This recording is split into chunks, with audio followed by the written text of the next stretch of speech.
Hi, everybody. Welcome to LARP Chat Live. My name is Tara, and I am your host from the Geek Initiative. We have Amy, my co-host, also from the Geek Initiative. And today we are joined by a special guest, Matthew Webb, who is the creator of Planetfall. And I'm going to go ahead and pop that link into the chat room here. Hi there, Lee. Good to see you. And no, Dave, you do not have mod powers, but you can rein people in the chat room. We're also joined by David Ellis over in our live chat. He's also with the Geek Initiative, and he will be moderating discussion. And if you guys are asking questions, he might be inspired to toss some of those questions out to our guest. If you do have any questions for all of us, you can just type /Q and then your question, and it'll come up in our little question area. So we are discussing a controversial topic today, which is costuming standards at LARP, and should we have those? So with that, welcome, Matt, and please tell us a little bit more about yourself and what kind of LARP you run and what the garb situation is like there. Well, I'm Matt Webb. I've been LARPing for since I was 16, so far too long. I've run everything from Vampire to Cthulhu Live. I've never actually run a Boffer game. I've played in several. And I currently run Planetfall, which is a science fiction immersive LARP that we run here in Austin, Texas, where we use mobile technology and online apps and things like that to supplement the live action experience. So we've actually had several articles published about our use of technology, which is pretty innovative. But we've also spent a lot of time talking about costuming. I'm also one of the founders of the Austin LARP Meetup, which we've had everyone from Jason Morningstar to Sarah Bowman be in. I'm a fan of both of those people. They are amazing. Yes, both of them are fantastic people, along with all sorts of awesome other people go there. If you're ever in the Austin area, it's great. And I'm also going to be a speaker at the Living Games Conference on both economics in LARP and technology in LARP, because that's slowly become my wheelhouse. As far as the costuming goes, I'm the first one to admit I cheat by running science fiction. Because if you look at the difficulties of your average LARPer when dealing with costuming and the difficulties your average science fiction TV show is dealing with when it comes to costuming, it's the exact same problems: accessibility and budget. So when we decided to do costuming, we decided to take leadership on that rather than have it just be something the community decided. We decided that we're going to set a minimum garb standard ourselves. And we basically said, plain colored t-shirt and cargo pants will make it so you don't stick out like a sore thumb. That's like our minimum garb standard. And we thought that it was very important to set the minimum ourselves, but also set the target ourselves. So I know some games, like especially in Europe, it's really popular to do an actual like a dedicated photography set and actually do like some demo costumes. And there's some beautiful like photo shoots that they do in preparation for their games. But as a poor man's version of that, since we're still in beta, we're still developing, we like use Pinterest to like peg things and say, okay, this is the right look. This is the right look. In order to make people, we decided to, we look at James Cameron's aesthetic and like Avatar and Aliens, where everything looks like it's very utilitarian, and it looks like it's in need of maintenance maybe, and it looks very used. And we picked photos like that. We went on DeviantArt and said, okay, stuff like that. And our people really dug on that and really took it off. And that established the baseline of where the minimum was and where we expected people to be. And I know there's a lot of other games that did that. The actual Pinterest idea was stolen from a friend of mine named Martin Vano, who ran a fantastic LARP in Czech Republic called Shards, which was another sci-fi game. And speaking of cheating, they got access to an old Soviet bunker to run their oh my gosh, sci-fi LARP. location makes me so jealous. Yeah, Yeah. and they have SCA friends. Yep. We run into the Yeah. same thing. SCA groups in Europe get to hold their event in castles. You know, come on. Yeah, what's that Eddie Izzard line? Everywhere you damn drive is a castle. Yeah, like running post-apocalyptic in Eastern Europe is just cheating. You know. Yeah, that's true. We just have rusted tanks just lying around. I definitely use Pinterest too. I say this every time because I'm so excited about it, but I'm going to New World Magiscola in June. And for those who don't know, that is a LARP about being a wizard in college in North America. And I'm really excited. And I got my acceptance letter today. We don't have acceptance letters at the Community College of Wizardry. Do you know about the Community College of Wizardry? To plug one of my friends' local games. There was a lot of people in Austin who couldn't afford to go to New World Magiscola.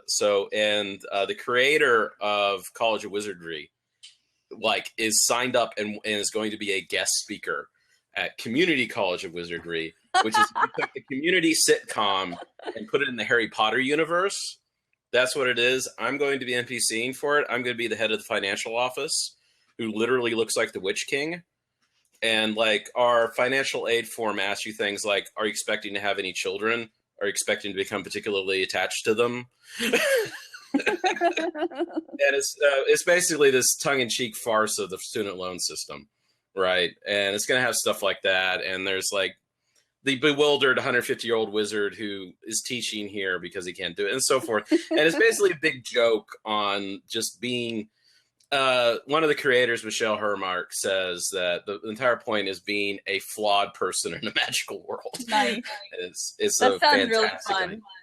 That sounds great. Klaus, the guy who found College of Wizardry, thinks it's the best idea ever, and is coming to the first game of it. It's going to be this August, and I'm looking. That's going to be awesome. I wish I could go out to Living Games. Unfortunately, my budget is all tied up in New World Magiscola, so that's part of the reason I'm not going. You aren't the only person who has said that. But before we really delve into this issue, I do want to say, so we're all LARPers based in America, and we understand that our views definitely don't represent the views of everyone all over the world or all styles of gaming or gamers. However, we do love, appreciate, and welcome comments from people who play different styles of games and who have LARPed in different places in the world.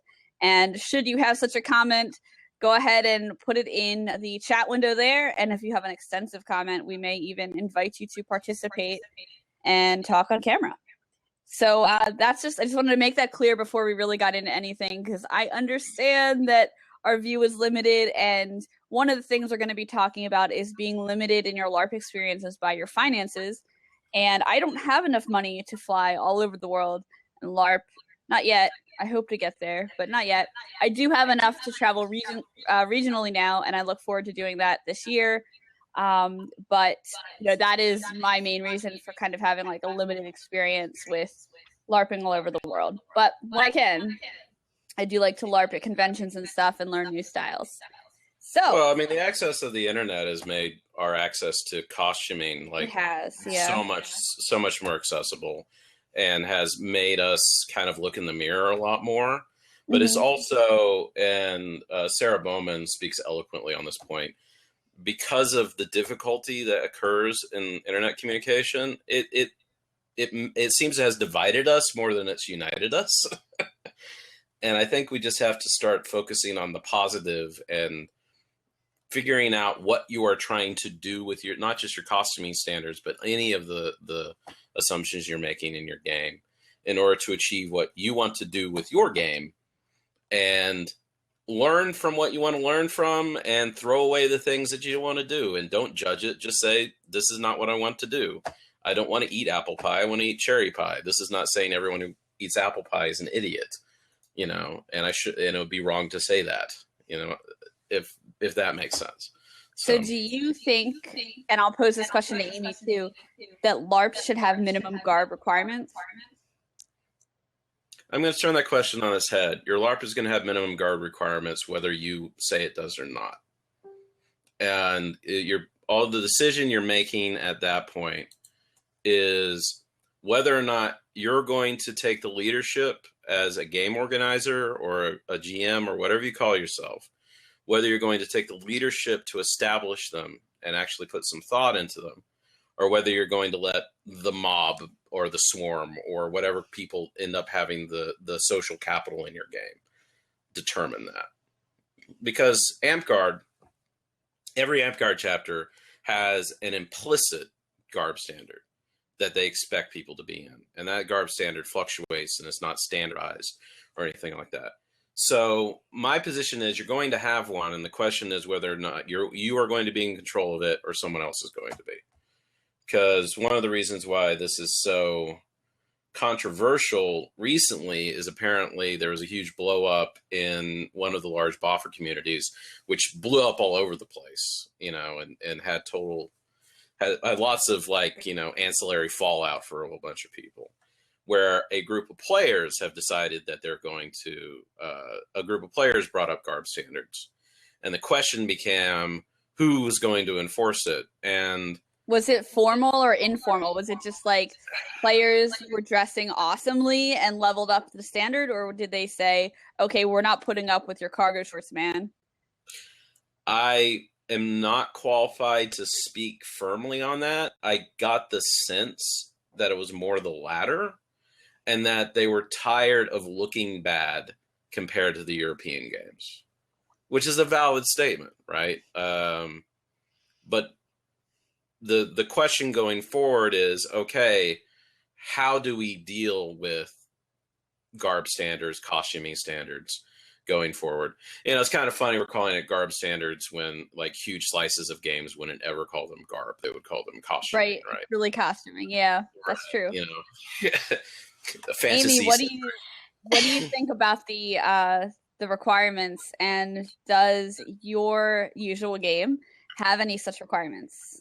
I actually have a couple different perspectives on this, or I come from a couple different things. In addition to playing Mystic Realms almost exclusively, I also am a member of the SCA, and that has, at its minimum garb requirement, is an attempt at pre-17th century clothing.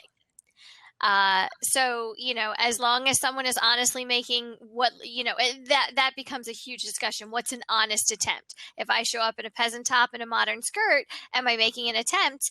I think most people would agree if it's my first event, yes, I am trying to make an attempt.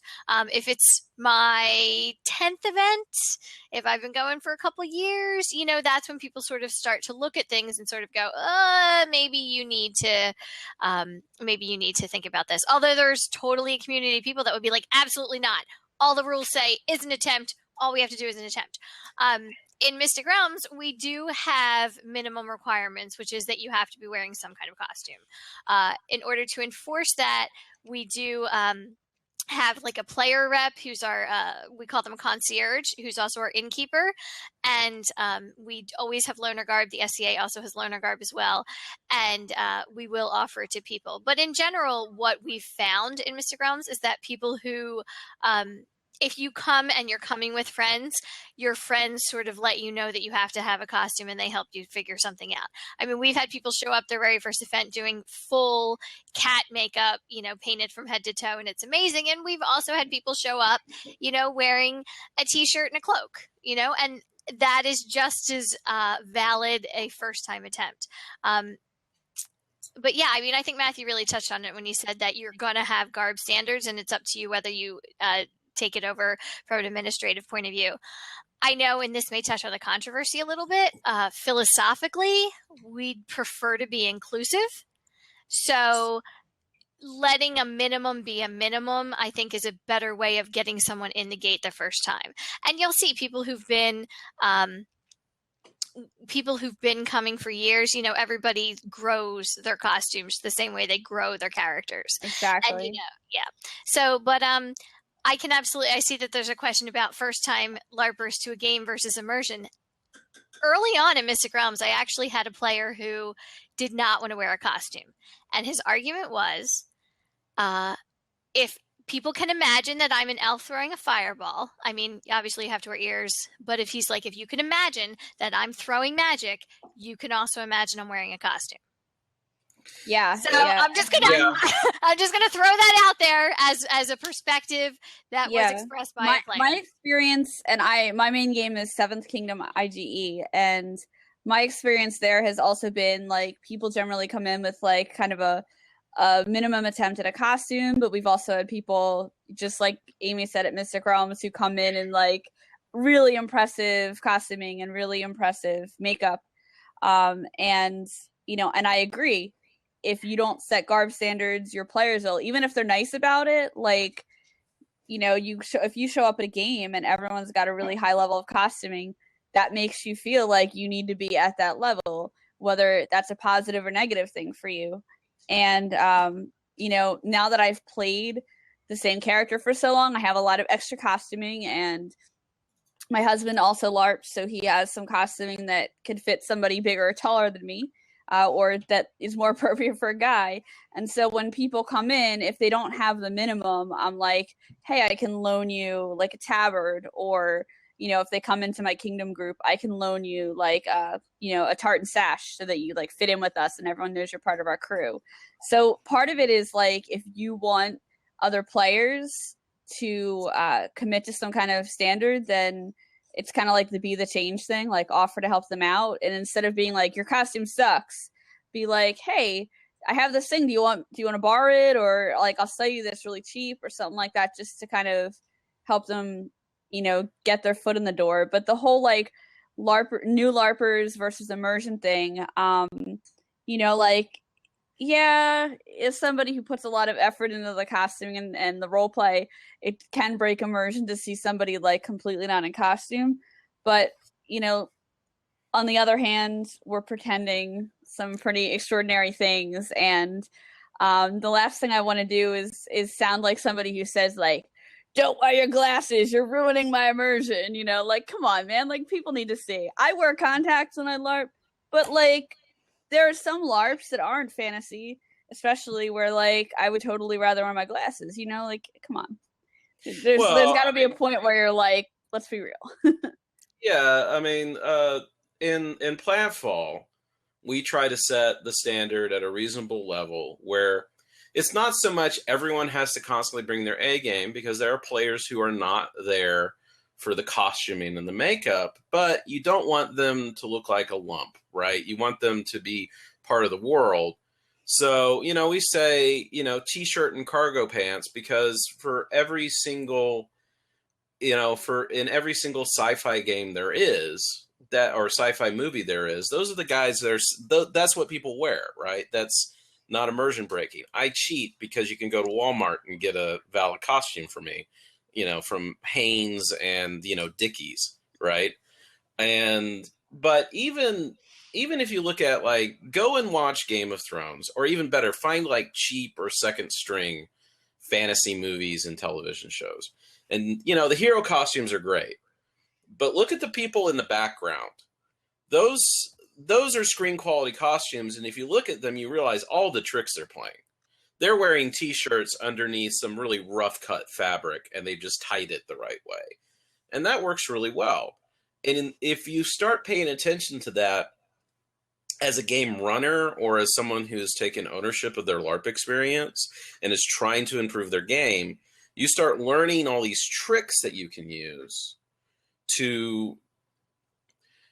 learn all these tricks that they use in order to make things accessible, because they have the exact same limitation you do, in the fact that some poor costume designer had to figure out how to outfit 200 extras for $5 a piece. And so he or she has the exact same problem that you do. So pay attention to what they do and spread that knowledge around. And also, I mean, there's the question of how do you deal with first timers who aren't up to snuff, or anyone who's aren't up to snuff. And to speak from my personal experience, one of the best moments that I've seen this handle is that there is a DAG associated game that called Forging Pangea. Is played in the actual LARP park we have here in Austin called Bayou. And the guy who runs it is a fantastic guy. But he says, I want this to be a good-looking game. I sell this game based on how good the photos look and all that stuff. And they pull people off the field for showing up in cargo pants. But I was at one of their events. I was helping ref. And they basically looked at the guy and they pulled him out of the battle. But he showed up 5 minutes later and he is wearing, they basically said, you're not in garb. This person over there who was helping out will help you out and will get you set up. And he comes back in a minute wearing like this it looked actually pretty good. He had his shirt off and he was wearing this bright purple fabric he'd wrapped around himself like a skirt. It looked like something out of Sinbad. It was great. But it was just worn over his pants. And that's such a simple trick. And this was just something they loaned him. And I think when you isolate someone like that, you then need to support them. And you need to have a supportive environment, because you don't want like a Heather Mean Girl environment where you have people like going after people for how they look, because that's even if you're not saying anything to them, because I've been in, the situation where I show up to a game and the costuming level or even like the expectation for the type of character I'm playing is really different than what I'm wearing. Like most of the time, the new player will notice that. Like they'll get it and they'll feel awkward. And it's a lot better when someone says, oh, hey, I have something you can use, or, you could do this, or you could play this type of character instead. Because I've even shown up at games where I have like really awesome costuming, but it doesn't fit what I want to play because there was like some minuscule detail, in the costume requirements I didn't read. And then you're like, oh no, I didn't bring like neon orange paint. I can't be that now, like, it's always horrible when that type of thing happens too. So even if you show up looking amazing, if you're not fitting in, like anything like that, especially with appearance, if you're not fitting in, like it can just make you feel pretty crappy and detract from your ability to become immersed. Yeah, it's no one likes that. To feel out of place. And it's really horrible to feel like you're sticking out. Yeah. I mean, it's like high school all over again. Who wants to go through that? Especially geeks. Geeks are ridiculously sensitive to that. Yeah, because we live that.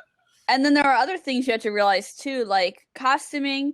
I think for people who identify as male and people who identify as female are really different. So like ladies have a lot better luck buying boots because there are tons of like $20 to $50 price range boots that you can get that will look pretty decent if you're going to a fantasy LARP or a Ren fair. Super easy to find. Guys, unfortunately, especially since there's a stigma against them actually like wearing women's footwear, have a much harder time and have to spend a lot more money on boots that look appropriate for the game. I've noticed that people's choice of like gendered garments is very selective because of the amount of heels that men wore in the past. You strangely don't see that in fantasy games. Oddly that's missing. And then the other thing is when you're looking at what type of character you want to play. Like I love playing noble characters and politicians that would probably appear very refined.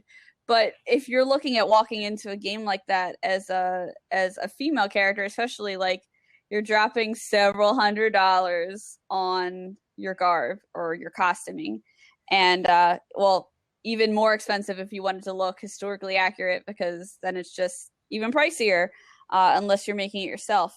And guys' costuming can be really expensive too, especially if you're going into again, the noble gear, and as well as anybody who wants to play a character wearing armor. We all know that's expensive, and good luck getting vesters. Like decent leather coats are ridiculously they're expensive, and good luck finding well-fitting armor if you're a lady.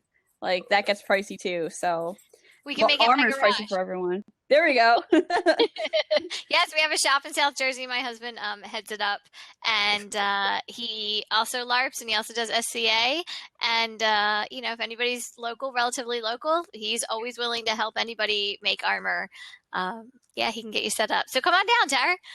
Awesome. The other thing I think of too is that some of it has to do with just not knowing what options are available, I actually had a conversation at my game this weekend in the bathroom with one of our long-term players, Dominic, who was saying that women have it easier for things like peasant tops. Right now, peasant tops are in style. You can go to Walmart and buy a peasant top. So easy to find. And men don't have the same option. But he was also saying that one of our other friends wanted an alternative to a tank top for men for the summer and couldn't think of anything. And Dom was like, a poet shirt without sleeves. And it was just the simplest thing to think of. But, you know, if you don't have exposure to costuming or you're not thinking theatrically, that would have been totally lost on you. And that's something relatively easy to make if you can sew at all, or if you have any friends that can sew. You know, you don't even have to set in the sleeve. I'm sorry. Yeah. There's a fantastic tutorial on YouTube about how to make a medieval costume in 5 minutes. And all it is you take a t-shirt you don't like, that's like a green or an earth tone. You turn it inside out. You cut a slit right here, and you lace like a leather shoelace through the top, like by putting holes. And then you get some plain colored pants. And does it look fantastic? No. But that's like what I keep going back to, like movies. If something is screen quality, like nothing is actually historically accurate about LARP costuming, mostly because it can't be. Mostly because we don't know, we know a frightening little amount about what your average person wore in 1000 AD. We just don't. So what we'd go by is we want to say, what does this look like? Like those turned leather boots everyone wears, those are riding boots. That's not what your average person wore. Your average person wore something that looked more like a sneaker, right? And even then, we're not even sure that's what that looked like. So the question isn't historical accuracy usually. The question is, does it look right? Does it meet my expectations about what the medieval world looks like, you know? And you can get away with a lot of tricks for your bare minimum while remaining accessible, right? And I mean, to go to this question is, if you spend time or money on your garb, I mean, it's a real question for a LARP whether or not to hand out perks. Do you need to bribe your players to bring their A game? Do you want to set that standard? I mean, that's a big question. Reward. Like I recently received a reward at my home LARP because of a high level of garb. But the way they give out the reward, they say they award it for a high level of costuming and detailed roleplay. So they kind of combine it. So if you don't have a really high level of costuming, but you're an amazing role player, you can get the reward. If you have amazing costuming, but maybe you're like new to LARPing and you're shy to role playing, you can get the reward. I hope I got it for both reasons. I hope I'm good at both. But I feel like part of it was I'm continually like adding stuff to my costume, improving the costume, changing the costume as the character changes. And it feels really good to be recognized for that. So maybe combining it with rewarding other good habits or good behaviors is one way you could do it. Well, that's I think it depends too. Go ahead. Thank you. I think it depends too what you mean by a reward. You know, I mean, are you giving someone in-game status or experience points or something they can spend, or are you giving someone sort of an out-of-game recognition? Very early on, we did have awards that we give each month for best costume, best role playing, best this and that, and sometimes they turn into popularity contests, so we sort of stopped that. I mean, this is 20 years ago, but you know, that was a way of recognizing someone's efforts without necessarily having to give them something in game, and then that's where sort of that economic disparity or inequality could potentially come into play. But you're saying that, sorry. Well, one of the things you can do as an alternative to that, and this goes to role-playing and to costume and stuff, is you can simply ask people to tell their story of what made things awesome, right? Like, you can't do this in large games, but one of the best things that, and this is something Sarah Bowman did, actually introduced into a vampire game she ran, and for the initial like alpha sessions of Planetfall, I used it, where you go around and you basically ask each person, who made your experience this weekend better? Like who is the person who made your weekend special? And that means even if you just get thanked and recognized publicly by that one person, that's not so much a popularity contest. In fact, by having it all be public, people kind of feel awkward saying this one person is so awesome over and over and over again, you know? So you kind of spread the recognition around, but they still, you know, you still get that boost of what's going on. And I mean, that once again, that goes to leadership. I think that the most important part of this, and where it's become a problem elsewhere, is where we have to, as game designers, as game runners, as GMs, whatever you call yourself, to take leadership of this issue, realize it's going to be an issue, is not going to sort itself out any more than combat is. You have to set a standard. I think that perhaps one of the most responsible, a good example of someone who, when this issue presented in a game that was already running, right, was when the costuming thing kind of slipped into Dystopia Rising's universe, because there's a lot of crossover with Amp-Guard and the CAM, or I'm sorry, Mind's Eye Society. I'm showing my age. Into DR, when Dystopia Rising started having this, they made a very public post as saying that we're a big tent, we have a minimum standards, here's our costuming stuff. And they kind of nipped it in the bud, and they quickly said that, you know what, we're going to, you know, they admit that post-apocalyptic just makes their job easier, but also they took command and said, no, this is not, we expect this minimum, and this is a very reasonable, accessible minimum, and if you do more than that, that's fantastic. But this is where our expectation lies, you know. And I think that's a perfect example of the move you have to make as a game, because a game is a community. And it has to, and that community is either going to set its own standards, or it's going to follow it's going to follow the notes of the people who have influence in it. And I think that if you use your influence, you use your powers for good as a game organizer, and you come out and you set a standard and you're honest about it and you hold to it, I think that's the way to go. And that goes, and whether or not you're using recognition to do that, using, you know, using like firm statements that you're not supposed to bully people over costuming, and being equally firm about people, you know. One of the issues you get into is there's this saying about, okay, there's elitism, but there's also this kind of, I don't know if you're familiar with the term broken window theory, where the idea is on a street, if there's a broken window and no one fixes it, people give less and less about the neighborhood because obviously no one's caring. That actually happened in my neighborhood. It's not even just a theory; it's a real thing. Actually, sure. I mean, yeah, and there's a similar thing in costuming where people just stop caring, and it just slowly slips because it's obvious no one cares. And there's that tension between showing you give a damn and being inaccessible and elitist, right?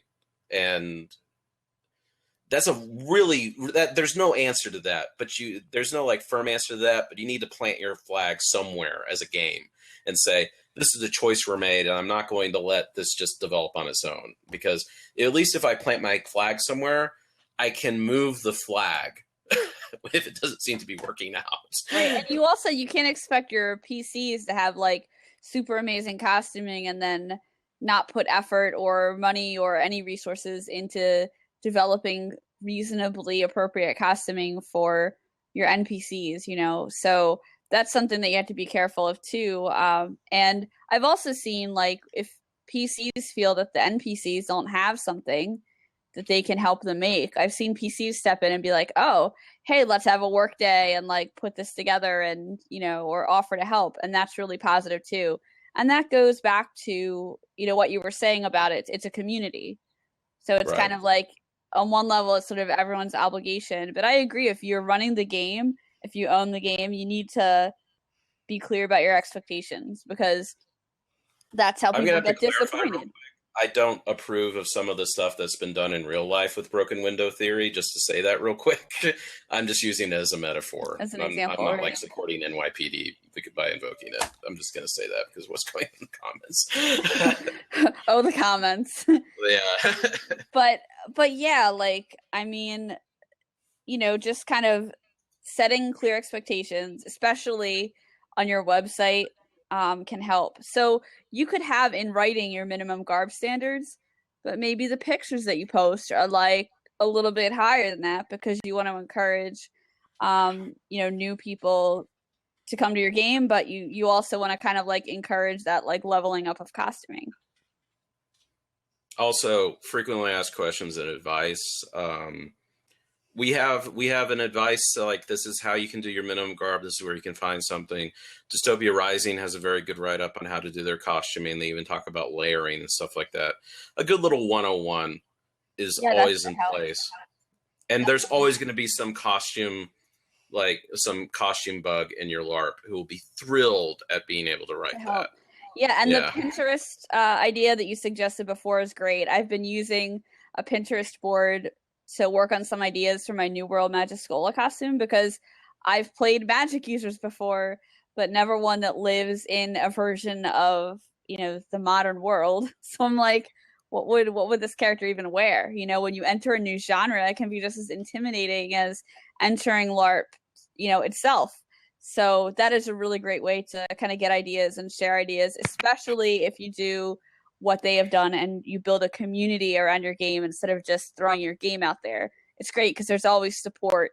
And most of the support is the players helping each other while the organizers actually get the content done. And having that kind of trust is really awesome. I wish more games would do it. I wish more of the games would like trust the community to help them out. Sometimes in costuming or otherwise, one bad apple can ruin it for the bunch. But overall, I think it's a really great community. I think costuming is so important too. In a response, and I actually wrote something about this up for our rulebook. Clothing communicates so much, and I'm a clothing historian, an embroidery historian, actually by hobby.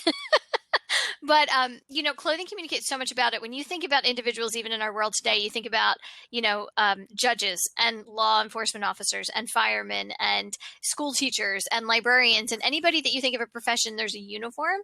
And there's something that happens when you put on a uniform. You know what I mean? When you think about someone who is a cop and in their regular life, they're in their mundane clothing hanging out, and then they put on that uniform. And there's a transformation that takes place in a religious capacity. When a priest gets dressed for mass, there's a transformation that takes place. You're communicating something extra.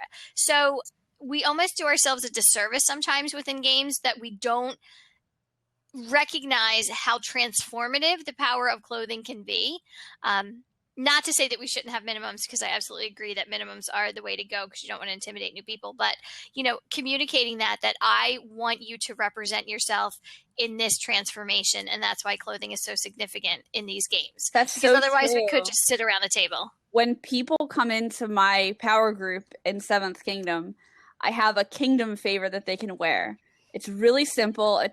I'm really bad at drawing, at painting, and all that stuff.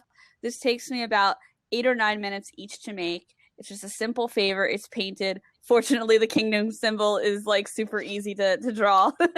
And I make sure to have those on hand so that I'm not only like welcoming them into the kingdom group and making them feel like a part of it, but I hand it to them and I say, these are the benefits that this affords you. And it's like, as soon as they put that favor on, it's like they have that sense of being part of the crew, or like knowing that they can depend on the rest of us if there's a problem in or out of game. And that's great. I think it's really helped people feel like they can ask me questions out of game too. And some of those questions involve safety or something that they need to go to staff for. And, on that level, especially, it's like super important that they feel comfortable enough to do that. And, one way I've heard exactly that said, Amy, is costume is communication. That's something a theater major told me, where you communicate so much about a person through their costuming. And you can you don't have to be wearing something elaborate as a priest vestment to get that sense of transformation. It can be as simple as a necklace or a ring or something that is a costume piece. I remember my experience when I was playing a Sabbat LARP in Harrisburg when I lived up there in Pennsylvania. And there was just a series of things that my character wore. Like, he wore some cut-off gloves. He wore this old brown trench coat I had. It looked kind of like Kyle Reese. But that wasn't an elaborate or expensive costume. It was literally cobbled together from a thrift store because I was playing some near homeless vampire psychopath, because that's what you do in a Sabbat game. But the act of, but I distressed it. I buried the shirt in a garden. I did stuff like that, and I took it out. And that putting on that costume was transformative, and that's not an issue. And I think it's bears saying is that that's not an issue of how expensive it is. It's an issue of the fact that this is different. This is something that's unique to the game you're playing.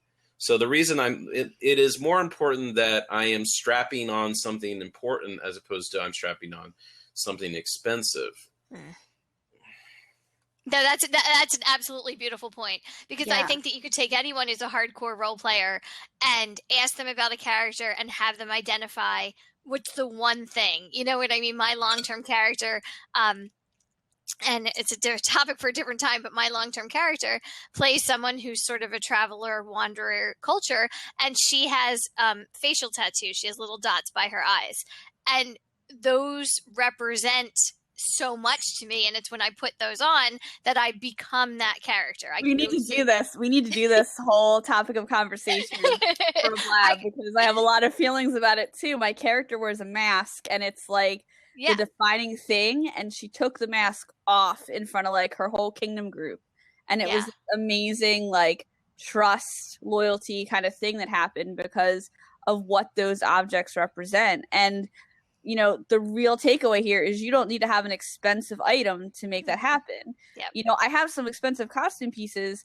but the mask is the defining characteristic, and most of my masks cost less than $10. That's a beautiful point. And if I were good at art, I could probably make it myself, but I'm not. So I buy the $7 mask. But one thing I do have, and this of course gets into like crafting costumes and stuff like that. I really wanted chains of office for my character, and I've shown this prop before.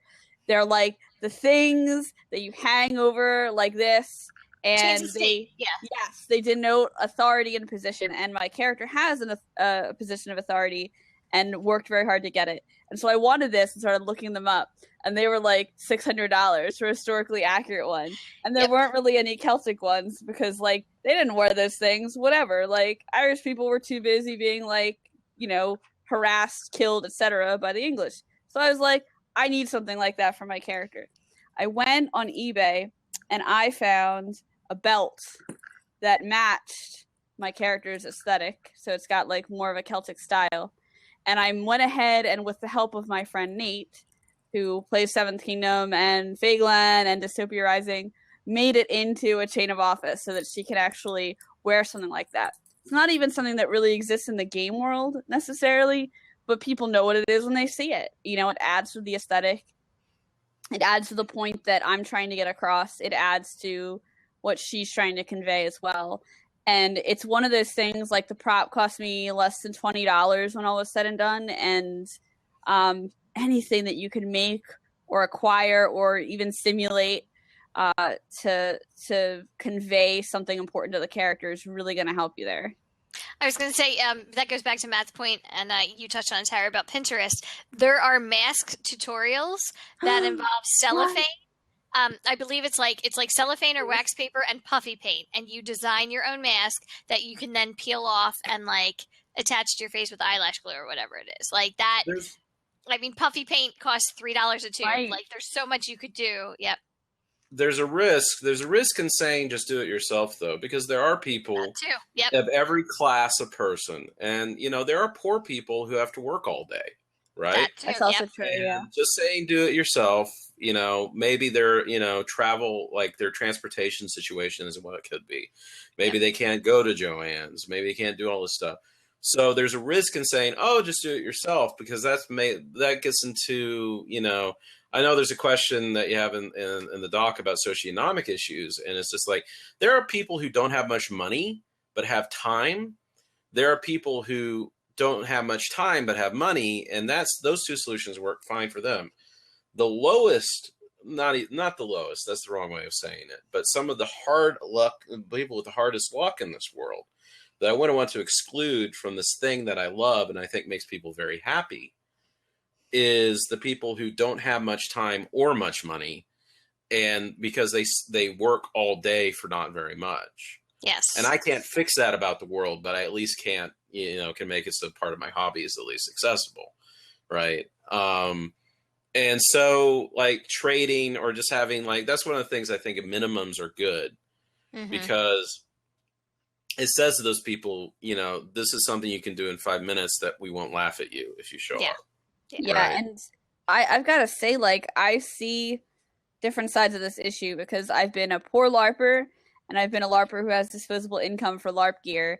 And I am still the LARPer who goes into LARP Haven, and I love the group and I love the discussions there, but I'm still the LARPer who goes in there and says, wow, I'm really open to all these other styles. And people say, great, come visit us. I'm in Germany. And I'm like, I can't afford it. And even if I could, like, in 6 or 8 months, I might be able to afford to drop money on a ticket to Germany. But guess what I'm not going to have? Time off, because I have a full-time job and I work and I cover conventions and I LARP. So, my time is pretty limited and it's allotted to certain things.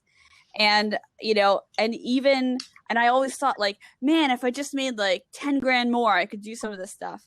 And now that I'm there, I'm like, it's not even just a financial issue. It's that component of time and culture and how that differs all over the world, because in the United States, most people don't get that kind of time off. You can have a child and not get as much time off as you need to do what you need to do. It doesn't matter what happens. Like, are you a new dad? Are you a new mom? Like, have a few weeks, whatever. That's all you get. And it's just kind of like, sorry, I went on like a real social rant there, but it's like, even if you have the income, it's not easy for everybody to just sort of like drop work and just go somewhere. I'd love to, but it's not possible. I posted that comment. I'm a school teacher from September to June. I can't take a week to fly to Europe. Yeah. Yeah. I just can't. And, it's a class. When you're talking about this, it becomes a class issue. And we don't like, as Americans, talking about class. We'd rather talk about everything but. Even the people who are progressive and liberal, when you start mentioning class, they're like, they would rather talk about sex and race. That's how nervous that they become about it. And we don't want to talk about that. So when you get into people saying, "Oh, our costume standards are so high," it's like, I'm glad you grew up in a nice suburban neighborhood. That's judgmental, but they're being judgmental back, so I don't really feel that bad. So there are, whether you want to be inclusive class-wise. I mean, maybe you don't. That's a valid position. You don't want to be. You want to have a game like they have in Sweden and Finland all the time, where you have to do a week of workshopping and come dressed to the nines and all that kind of stuff, and you literally need like to devote 2 weeks of your life nonstop to playing this one game.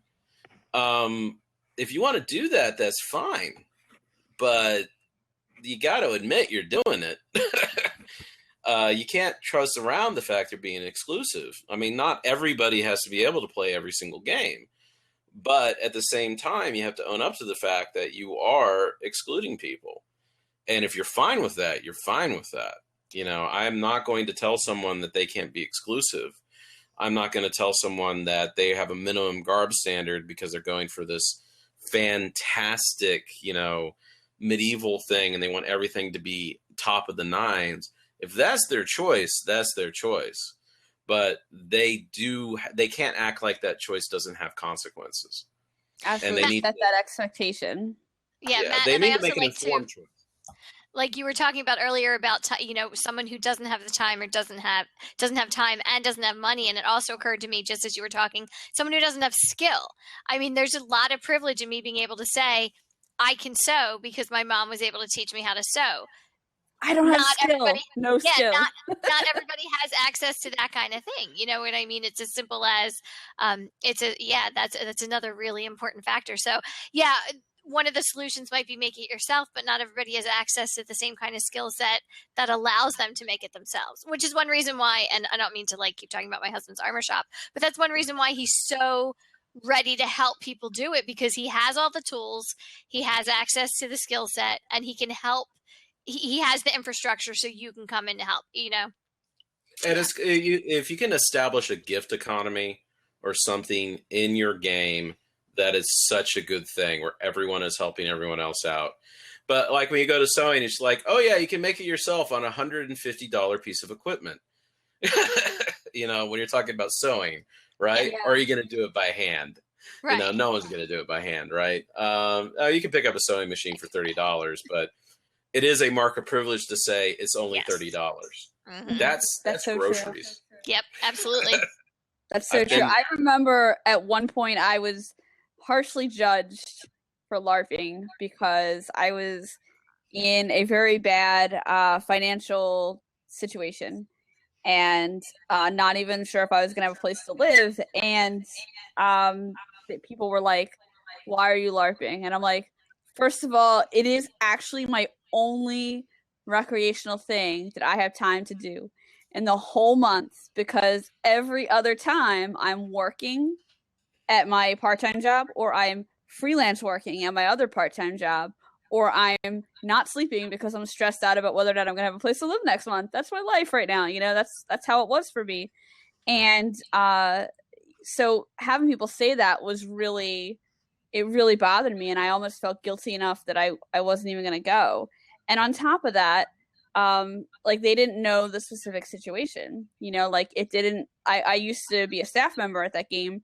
So it actually didn't cost me what they thought to go to the game, because for my years of service, they were kind enough to offer me a discount on going. And I was like, look, I'm only going to the game where it barely costs me anything to go, and you're making me feel guilty about it. That's ridiculous. If and you're it's talking just about bang for your buck, LARPing is fantastic. Where else can you get Exactly. 48 hours of entertainment for $30? a whole weekend, a place to sleep, food, you know, and just shaming people for spending the money on it because they're open about being in a poor economic situation is ridiculous. It's ridiculous. The correct thing to do is, I'm so sorry you're in that situation.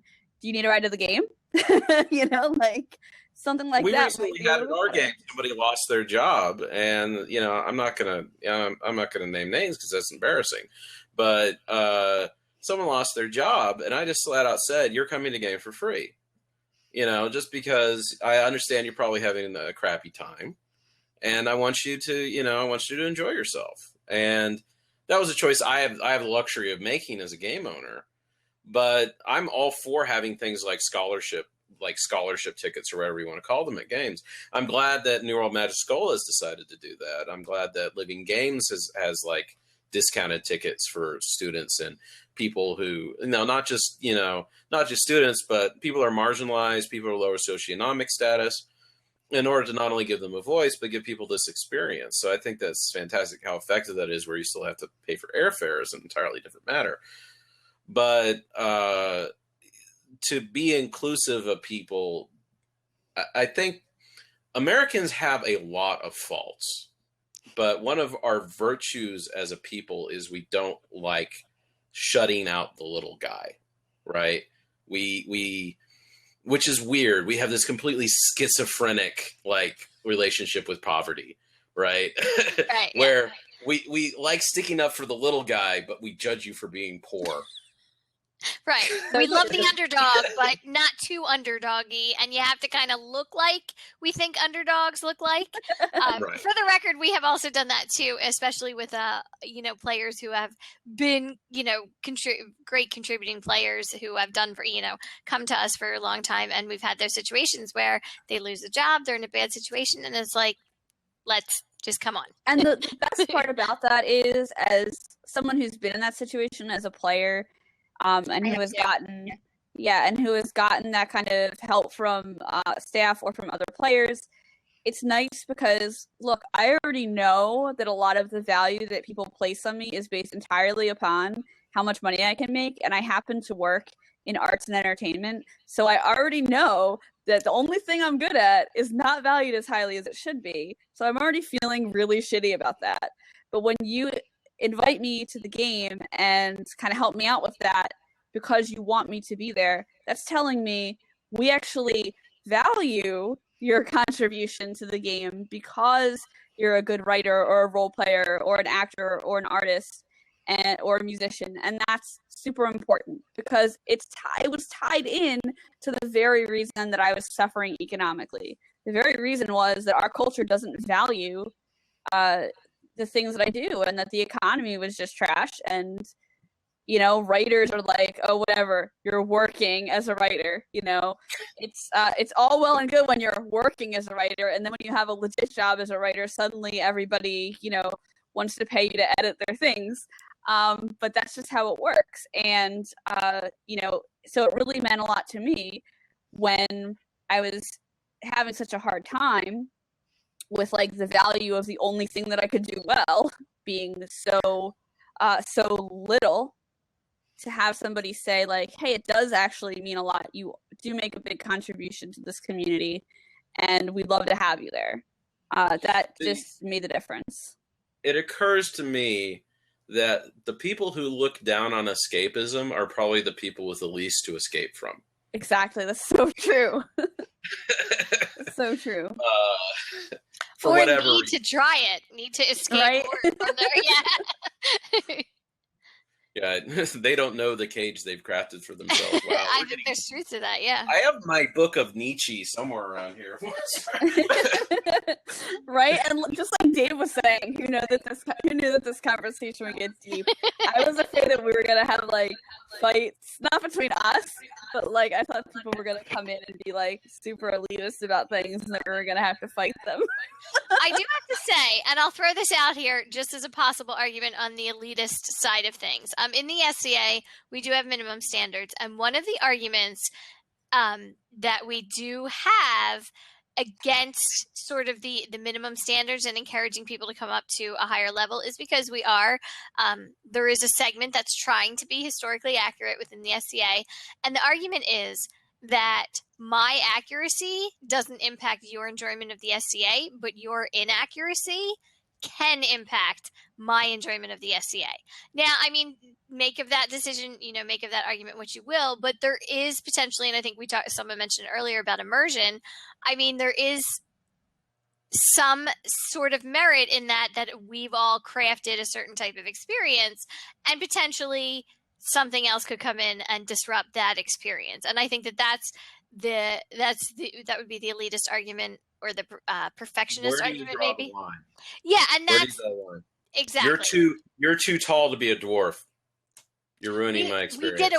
We actually did away with those standards because we had them early on in our game, and our system's 20 years old at this point. But we had them early on that you couldn't be this tall, you couldn't be that, and we decided to err on the side of being inclusive. If you're 6'2" and you want to play a dwarf, we actually changed their names now, so the beards are the significant feature, and you want to be that individual. I'm not going to force you to be someone because you're physically limited. You know what I mean? It's absolutely. And it just goes into like there gets to a point where you have to put a limit on what somebody is able to say ruins their experience, because you have to really question whether that goes into, once again, taking leadership and setting the standards. It's just like, if this ruins your experience, you didn't read what I said, what the minimum standards were, and imposing your own vigilante minimum standards ain't going to fly here, cowboy, right? You have to say that, because, haters are going to hate, mean girls are going to mean girl. And there's, you have to show, I keep using this word, have to show leadership as a game owner or a game master, and say, no, you don't understand. There's an opinion that matters here, and you're listening to the person who has it, right? And that can be heavy-handed, but you have to do that, because it goes back to what I said. Your game will have costume standards. Your game will have this. The only question is whether you set it or whether it becomes like a completely arbitrary popularity contest, and I think you have to establish some sense of order there. Now, how you come to those standards, whether you have a council decision or whether or not you have a popular vote on it, or you amend some sort of document, that's fine. But you got to make a decision. You got to plant your flag somewhere and understand, the consequences of the choice you're making, rather than just letting it work itself out. And as far as the elitist argument goes, I get it. I absolutely get it. That's why I'm a favor of minimum costume standards that are like screen quality, where if this person passes through your vision, it's not going to make you realize you're in the 21st century again. I totally sympathize with that. The problem is when it goes too far, you have people saying, you have sewed on soles on your boots. That's not period accurate. Or my wonderful, wonderful girlfriend, Steph, she used to be a historical reenactor for the Civil War. And there were groups which literally would go and they would pull a thread off of your uniform and burn it to see whether it melted, because that meant it had nylon in it. Oh, I've heard that story. Yeah. Now, obviously, there's dickheads everywhere, right? Right. And there's a gradient between, I don't want to like be playing, the vampire prince is sitting there wearing a Budweiser shirt, and that kind of bugs me, to depends on the type of prince. That level, there's obviously a gradient there, and you get, it's like, judgment calls are like art. You have to draw a line somewhere, right? Yeah, that's definitely true. I mean, I don't know. I kind of feel like if someone's been going for a few months and they don't make an effort, and the community's tried to help them and they don't, maybe there needs to be an intervention. And I feel horrible because I feel like that sounds really elitist. But like, maybe that's the point where someone needs to say, like, look, could you try something? Here you go. And the hard point is when people say, like, when people resist and then they don't even want to try. And they don't. The most fantastic piece of advice I ever got, it was from this wonderful guy. He was actually a lobbyist at the Texas State Capitol, and he was giving business advice. And he said, everybody needs a motherfucker. And by what he means by that is you need that guy who says, I don't care. You're doing this, or you're gone, right? The attack problem is, yeah. And the problem is, when to pull that guy out, but you need him. Like that's why I always have a co-host, just for the record. Yeah, right. You need the person who just says, "Listen here, you little shit."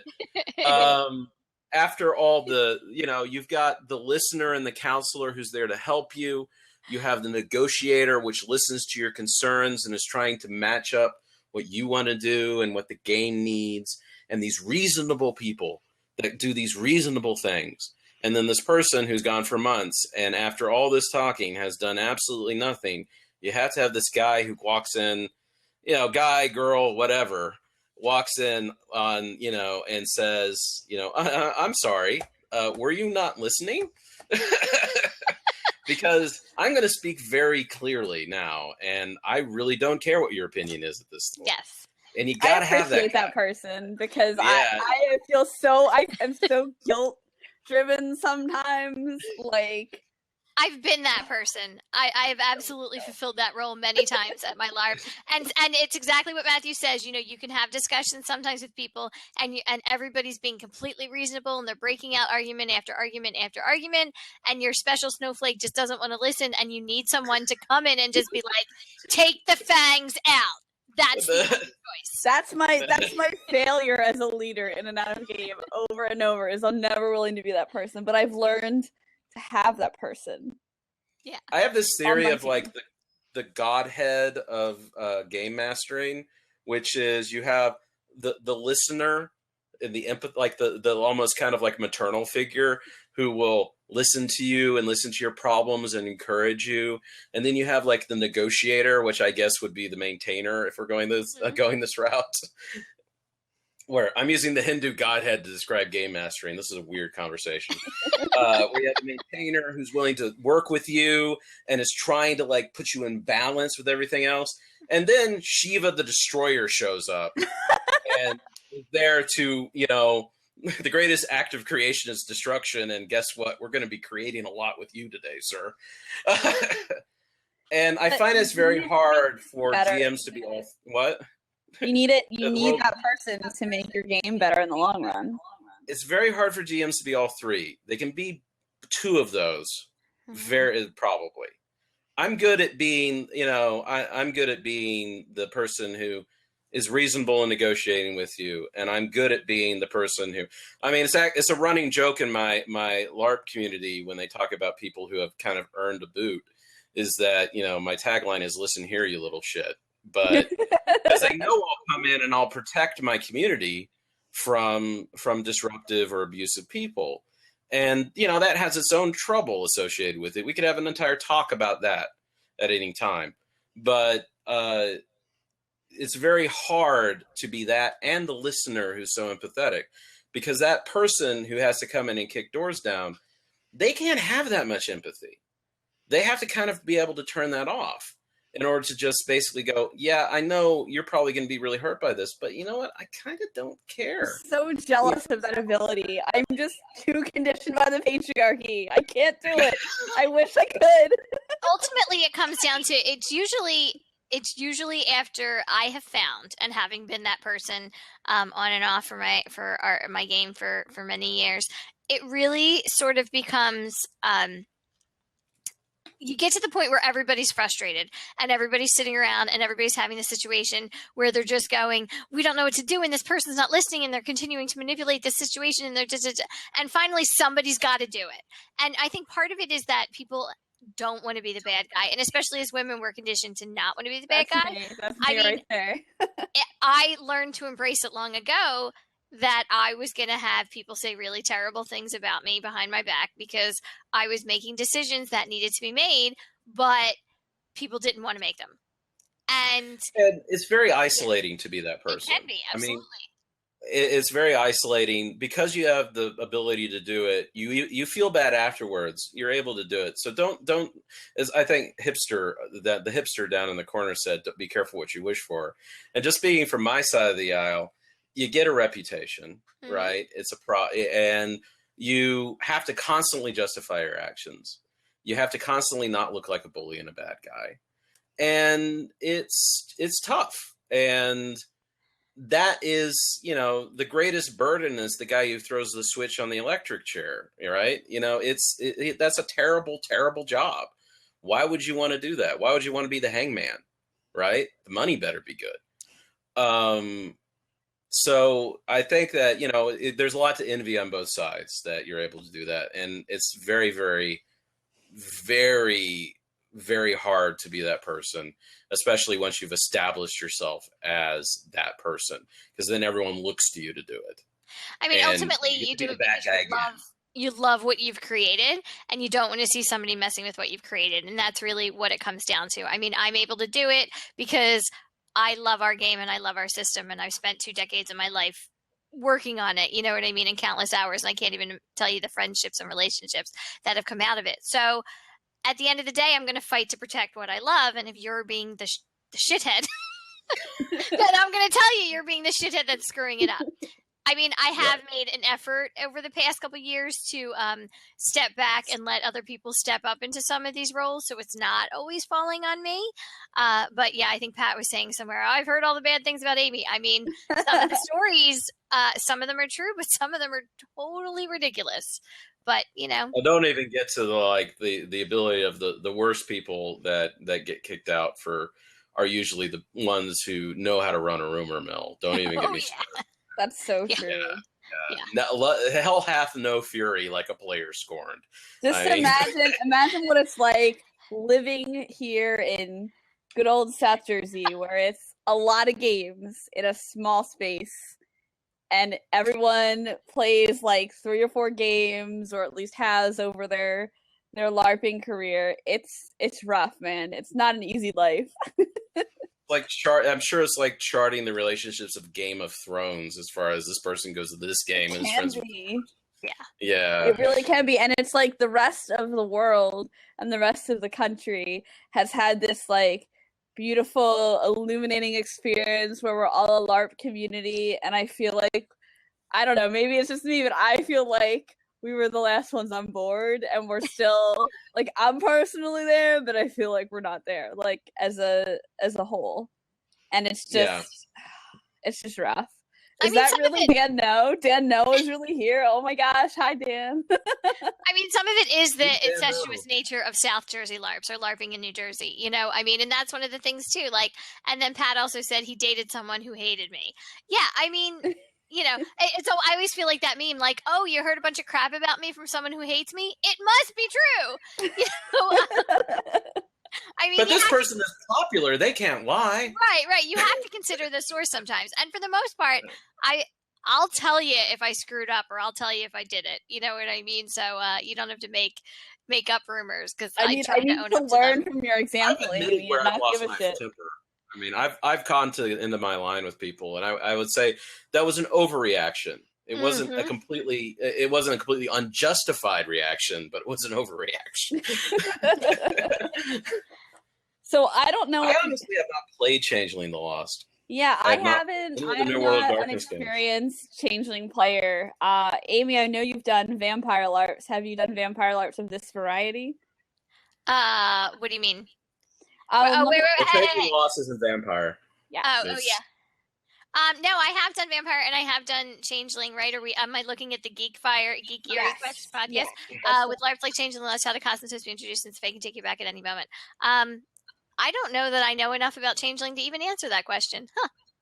Yeah, I just don't know enough about it to answer the question. I do know that I considered running. I actually wrote a system for running like a Nexus style LARP where people or characters from different times, places, and even your favorite movies come to one place, one location, and interact with each other, which was going to be great because I was going to play Thor. I might still run it. It would be really cool. But anyway, my advice for that and what I wrote into the costuming guidelines for the players of that particular game is to kind of go bold. So if you're in any kind of situation where you have characters from different times and places, make sure that you're like being kind of obvious about where you're from with your costuming pieces, maybe more so than you would be where you're all from the same world or the same setting. I also think too, I'm not as familiar with Changeling, even though I love Fae and want to play Fae more often and don't get the chance. But I actually had another player during a vampire game ask me something about that. I was actually wearing, we were meeting a new prince, and my vampire was 500 years old. So I was wearing like, a 500-year-old costume, and another player was like, well, how would you justify wearing that and not breaking the masquerade? So someone wearing, a corset and a bodice and like, dominatrix gear. And it was just like the same way you would justify walking around in your dominatrix gear on the streets of Philadelphia. Like, right. I would say I'm a historical reenactor going to a thing. Mm-hmm. There you go. You know what I mean? Like, you can cover up ways to look normal. But I don't know if that answered that question about the mechanics of that. Sounds like that has a mechanic associated with it. I'm not sure about that. It must be. And I know that like in that system, there's a difference between like Fae. It's not Fae like my character, who was a nice former fairy who didn't do harm to people. She was very nice. Okay, so we're going to move on to the next question. Should allowances be made for people who are traveling due to luggage restrictions? And I do think this also ties into some of the pricier games that we talked about, or the cost prohibitive games, because New World Magic School is the example I'm going to use just because I'm going to it and I've thought a lot about this because I'm traveling. I actually thought about how I was traveling based upon how much stuff I need to bring. I was like, let's say I can afford a plane ticket or a train ticket or to drive down there because it's not too far and I have some time to think about it. I was like, I feel like I don't want to fly because I might have, only so much I could bring. But if I had the opportunity to go to College of Wizardry in Poland, well, then I would definitely have to fly. And I would certainly be limited on my luggage. So even people who can afford to go all over the world to LARP are going to be kind of limited in terms of what they can bring to these faraway games. And I don't know, like when I went to Dreamation recently, that was a car drive for me, about an hour and 20 minutes. I brought a lot of luggage. The people that traveled with me came to loathe how much costuming I brought. I think I brought like 8 costumes total, and I wore all of them. But LARPing hard. Yeah, that was LARPing hard. I would say like if you have people coming internationally for your game, like you've got to understand that they only have a limited space. Come on now, don't expect them to wear a different costume for like every 3-hour period of your game. It's just not going to happen. Yeah, I mean, one thing to keep in mind, like when the fantasy game, the people you're depicting wouldn't travel heavy like that. Usually you're playing like somebody from whatever the equivalent is of the like high Middle Ages, and these aren't people that like, unless you're royalty, and I mean royalty, you're not traveling with a giant retinue carrying luggage, you know. So the idea that these people are wearing layers, they're wearing fairly simple things, they're wearing things with a lot of variation in it. And if it's, I mean, if you're traveling specifically to LARP, that's a, and you're playing one game, like I'm just traveling up to Dallas. I'm in Austin, so I'm traveling up to Dallas to play one game. That's not nearly as much of a question, right? And if you're traveling to do a game, then the question becomes, should you have, your character probably has traveling clothes, and those traveling clothes are probably made to be light, adaptable, and durable. Yeah. I mean, you got to So, think about like the weapons that you use, I think, is the biggest thing with travel, because if you're playing like a modern or futuristic game, you probably want to avoid bringing even like a Nerf gun. Like you don't want to bring that to the airport. It's just a terrible idea. If you're playing a like fantasy game and you're bringing buffers, that's going to be a pain in the ass to pack, and probably also will be a pain in the ass to mention to security. So if you're already involved with the gaming community in the area, one thing you could do is arrange ahead of time to buy or borrow a weapon from people that are there, because that's just got to be ridiculous. Yeah, it's just too much. I don't know how you would fly here from there and bring that kind of gear. That would just be a lot. you have to check it individually. Like if you, I know people who brought halberds, like on plane flights, and you have to check them individually, and you have to, if you haven't made a case for them, God help you. Yeah. And it's just terrible. I know one guy who got this case that's meant for like javelin throwers or something like that, or pole vaulters, and he uses that to store his boffer stuff in, and you can check that, but Oh wow. it's just I mean, ridiculous. people have to do it. I know SCA people travel really far, so Yeah, And some I of them, mean, I yeah, see a comment about shipping. I know that a lot of SCA people will do that if they're going, especially if they're going to Europe or they're, going across the country. They will ship armor and weapons ahead of time, so they don't have to try and get it on the plane. Yep. make sure you trust that shipping service, though. I yeah. mean, Oh my gosh, and you're insure handing it. them what might be thousands of dollars worth of stuff, right? Yeah, insure your stuff, man. Well, yeah, the insurance. Yeah. Yeah. Yeah, So we're going to definitely. move to another question that Lee asks. We kind of already covered the how do you encourage people to have better garb at your game, but we didn't really go into detail too much on the second part of the question, which is what resources do you recommend on the cheap for people who want to improve their garb? I gave a couple of examples about my prop that I love forever. And we talked a little bit about some things that you can find at thrift stores, but what advice do you guys have for Lee here? Well, this kind of trips up into the question of what is the easiest genre to go for. Goodwill or a thrift shop is always a good thing to wear. Go find making of documentaries of things like Lord of the Rings, and or for like whatever genre you're in. Go find those and find the costuming section. And if you can find those things, they are fantastic, because you have this, these well-trained people saying, yeah, we just do this. And that's like that's so empowering to have this like person who worked on Lord of the Rings say, yeah, we just like threw this together with like, whatever. And it's just like some coat we found. And it's like, oh, that's so great. Like literally, this is what the person who did Lord of the Rings did. So I don't feel bad about doing it, So thrift shops are fantastic.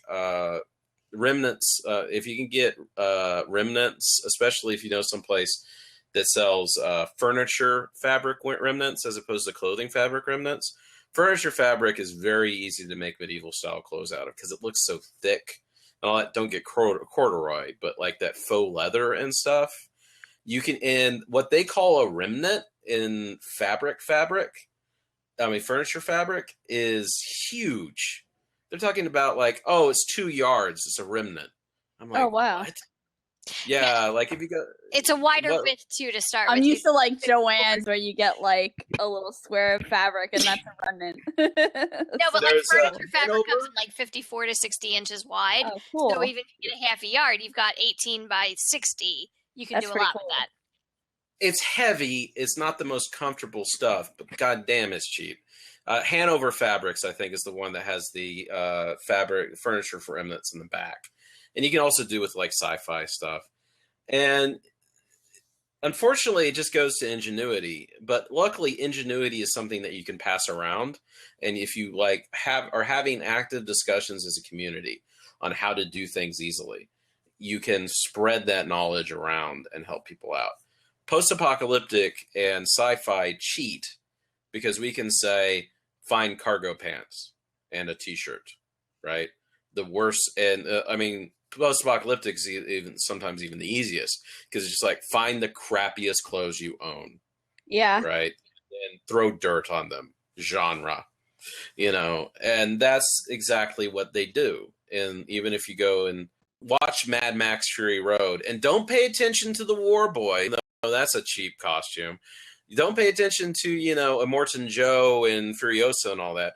Pay attention to the randos like that are at the base of the mountains and look at them.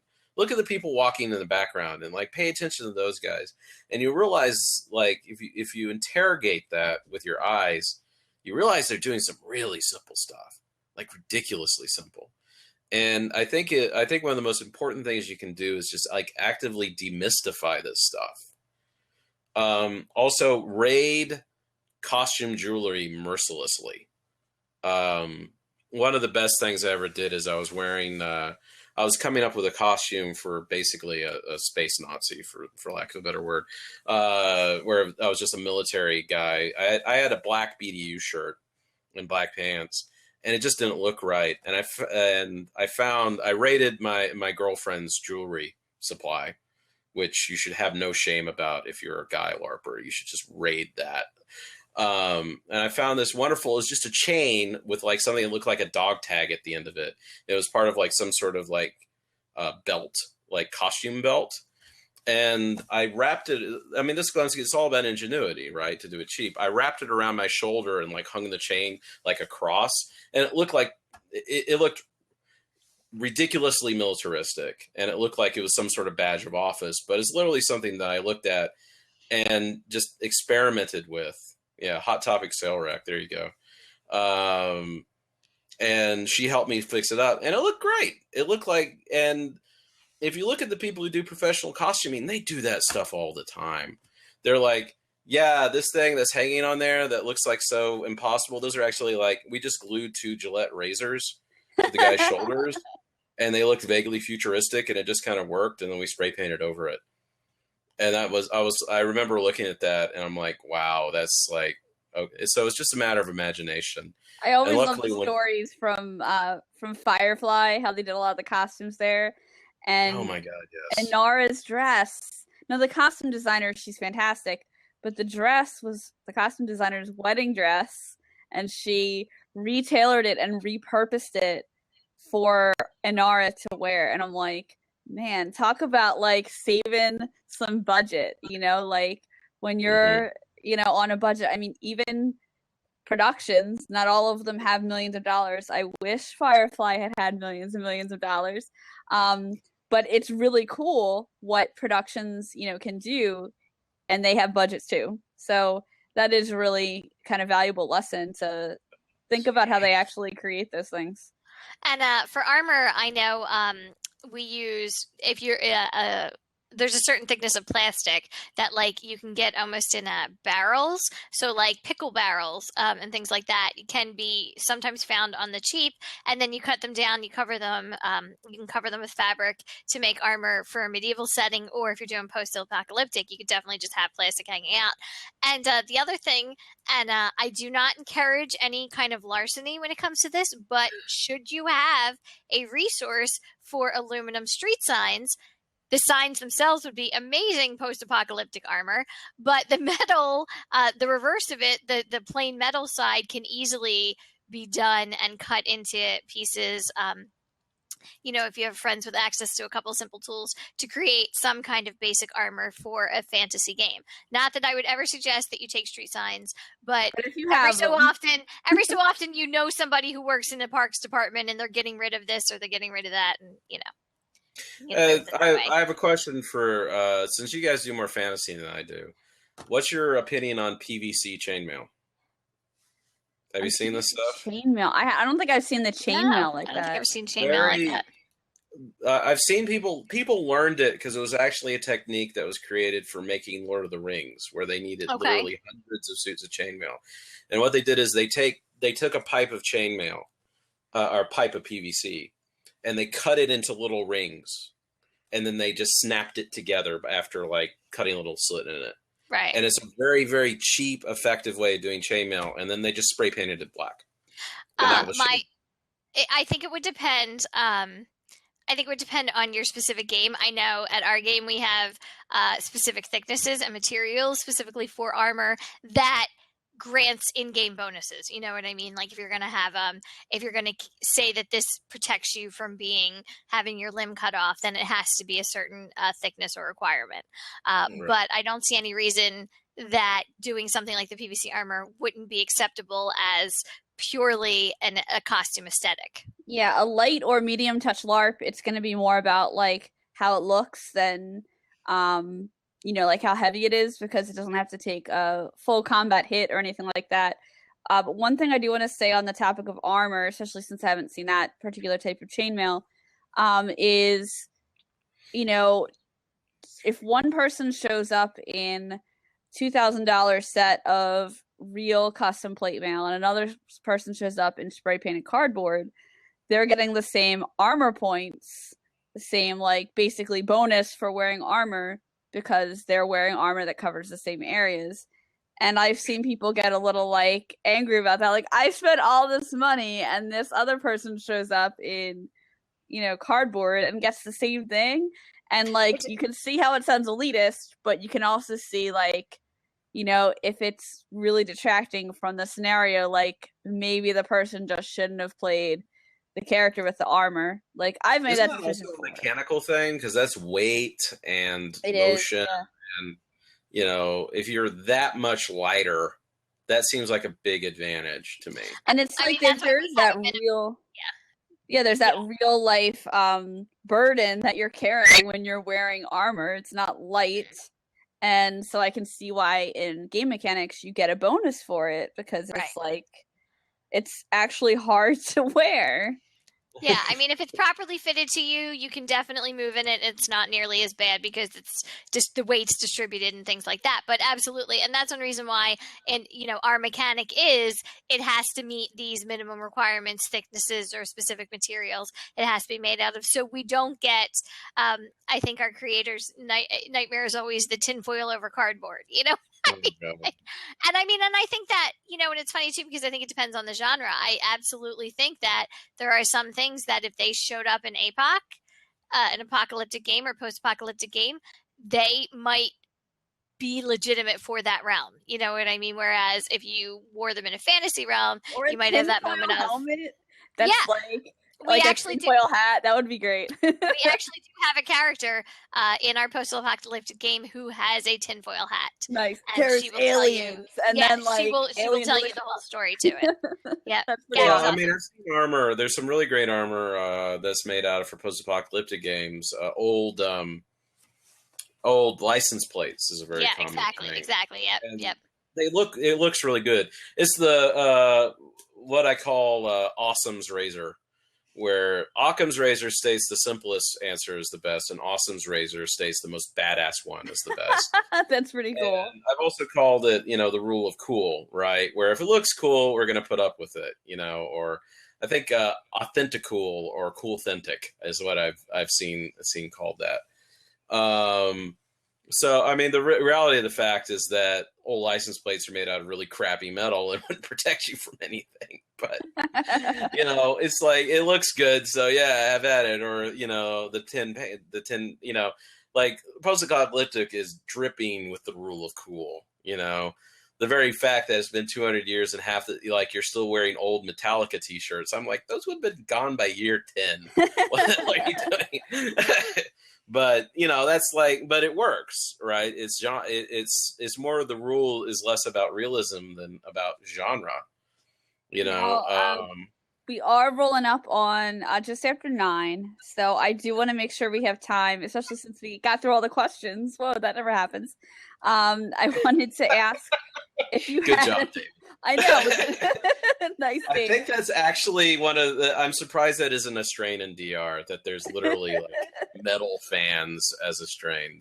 I'm surprised that isn't a thing yet. So I do want to get your last thoughts on this topic, and I guess my big question for that would be how to solve any kind of like big community breaking disputes when it comes to costuming, because we've seen it in LARP Haven, which is a really great community, but also the place to go for controversy, right, on Facebook.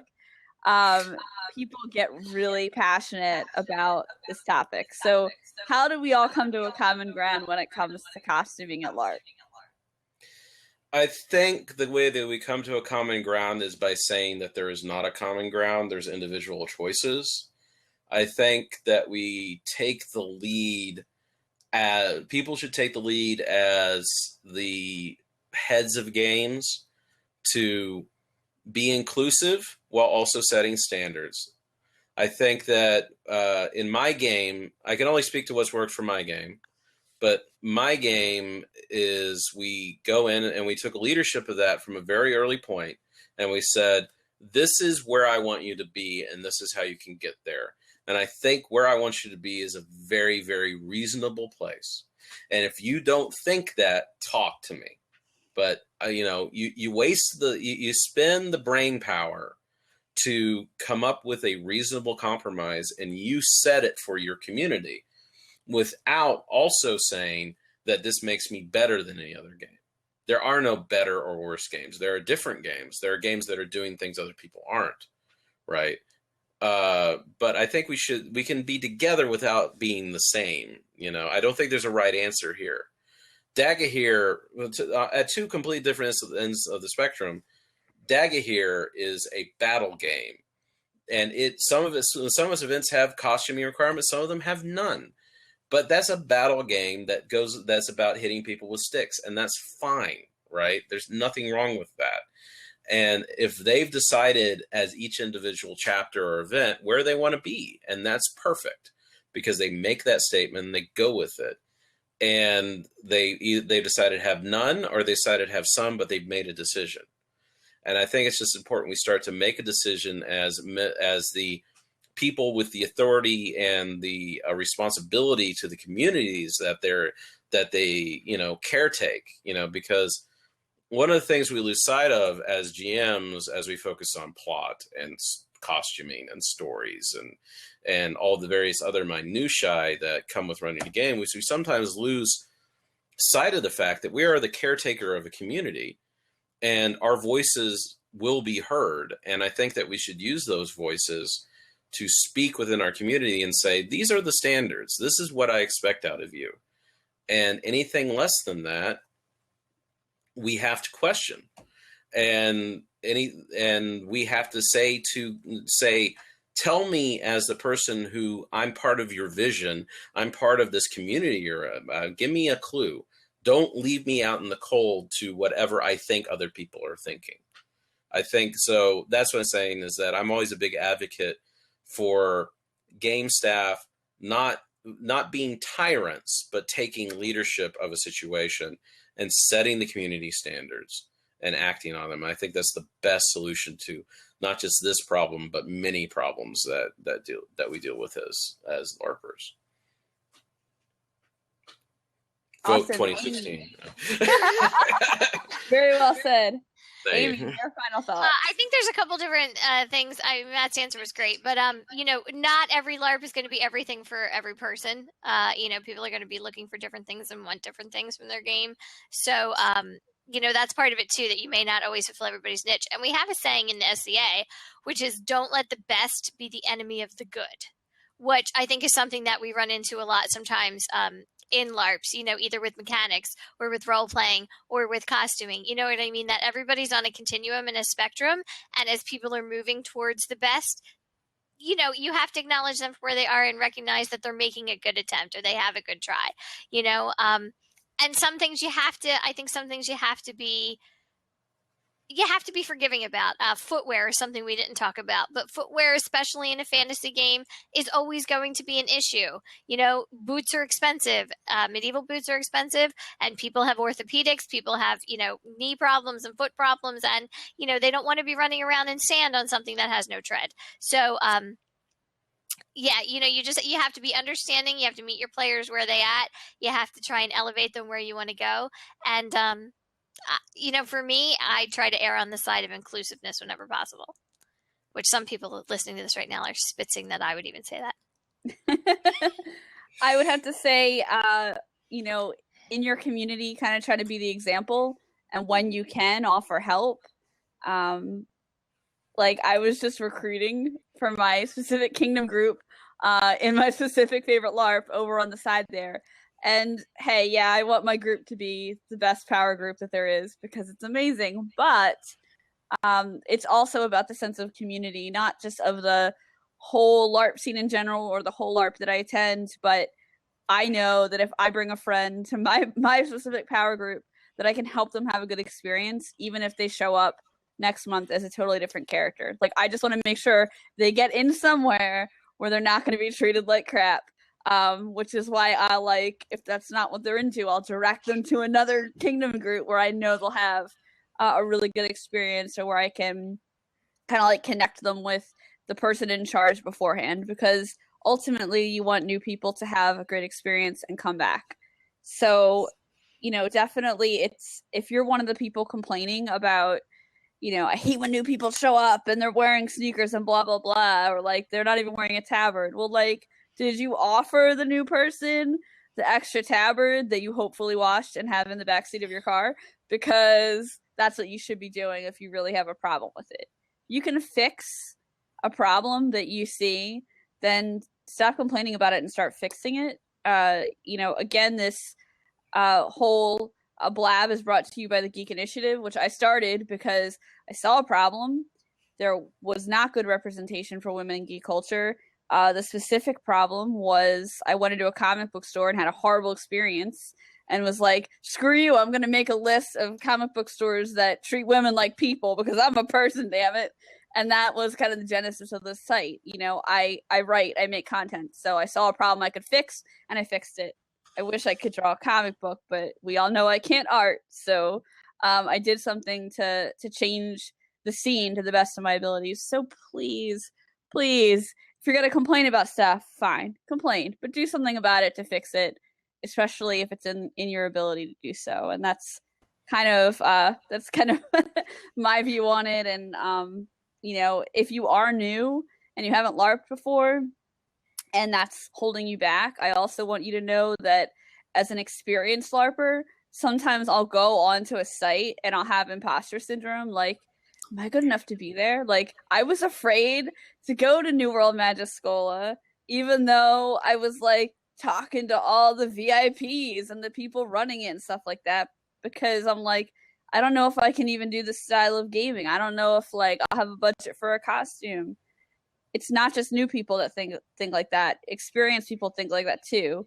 Why do you think we roll into games sometimes with like 5 of our best friends? It's because, like, I would be terrified to just go to a rando game by myself. Are you kidding me? And that's not just because of the social things associated with that, but it's also like they're going to be judging my garb.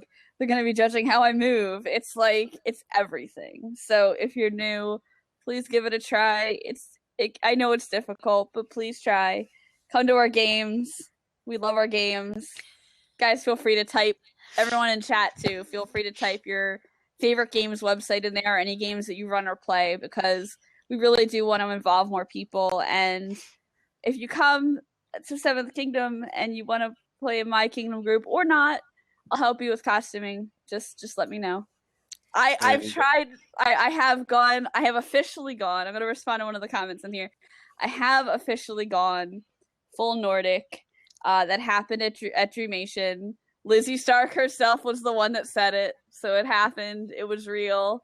Last week on LARP Chat Live, I even asked her what that meant, but I kind of had this experience instead of thinking about winning the game, and I'm trying to take that with me. And I was actually just talking to Isabel on the phone earlier, and trying to apply that a little bit to my main LARP character, and as her time in the game comes to a close in probably the next year or two, I hope that I can do that without thinking about it as like winning. So yeah, okay, I rambled a lot. Well, but yeah, I've role played a rock. I wish I was exaggerating. You know what? I saw that at, I want to say it was Dreamation not this year, but last year.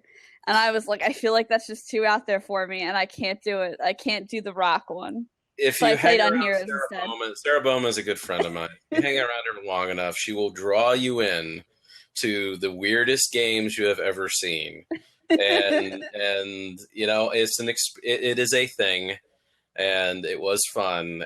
But you get to forever say, yeah, I spent 2 or 3 hours role playing a rock once. And that's the kinds of things you get to say if you hang around Sarah Lynn Bowman around. I've LARPed with her a couple times, but I've never LARPed as a rock with her. Maybe in the future. Maybe it gives next you a certain generation. perspective. Yeah. Yeah. I bet. And I just to pimp, you know, my stuff. I run the Planetfall Hard Science Fiction LARP here in Austin. We use technology and mobile phones and other devices to integrate into our LARP roleplay. We've been had several articles written about us, and we're definitely interested in having new players. And we're currently in our beta season, and we hope in next year to start expanding and going full steam and start spreading across the country like a plague. So excellent. Awesome. Just to warn you, there's a lot of stuff in New Jersey. There is. So you maybe want to try a different area of the country before you try to. I've learned one thing about life: don't go to New Jersey. I love New Jersey; it's a great state, but you probably don't want to try and introduce another new LARP. I mean, hey, maybe very it's great, saturated. This is true. And plus, I'm not going to fly to New Jersey to help launch that's going to be something I do after I've launched some in maybe Houston or Louisiana. Yeah. Yeah, we have a lot of LARPs out this way. Lee's over in Florida. He wants you to come out to Florida. Yeah, Lee keeps complaining that there aren't a ton of good LARPs near him, and I feel bad because Lee knows what it's like to live the New Jersey life and be near like a bunch of different LARPs. He's saying, seriously, none. And I mean, our home game, Lee and I are both Mystic Realms people, and we even have different genres. So like this month we ran a high fantasy, and we're running a dark fantasy in just 2 weeks. So our Empire of Tears. So I mean, even some of the games that have one genre will run multiple genres. So yeah, there's a lot. It's awesome, but there's a lot. Note to self: don't go to Jersey for reason number 2. unless you want to LARP every weekend. Exactly. I used to live outside of Baltimore, so like New Jersey was like, especially since I live in Texas. New Jersey was closer to me than major cities still in my state are to me now. So it's a big place. Yeah, I went through New Jersey a few times, mainly going to New York, but we also visited friends there. Really I was saying earlier, the calendar gods keep smiling upon me. In March, Empire of Tears and Seventh Kingdom and my birthday are all on different weekends somehow. And then in June, New World Magiscola, Wizard World Philly, and Seventh Kingdom IGE are somehow all on different weekends. So whatever happens, I don't know.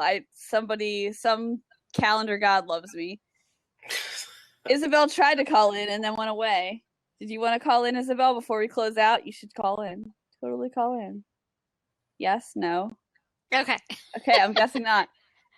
Okay. All right. There we go. All right. Next time. But anyways, Matthew, thank you so much for joining us and for your insights. I'm really glad that we didn't get into fights. I love this. We really appreciate your insights on running a game and all of the costuming. And thank you so much. Please feel free to join us again as a guest or in the peanut gallery over in the live chat. Shout out to everyone there now. I love you all. And join us next week for more LARP Chat Live. If you want to be informed of the next LARP Chat Live, go ahead and follow the Geek Initiative on Facebook or check us out at geekinitiative.com. You can also follow me on Facebook. I post about LARP Chat Live all the time, facebook.com/Irish American, all one word. I will notify you constantly of all the things. And yes, come to our games. Come to Planetfall.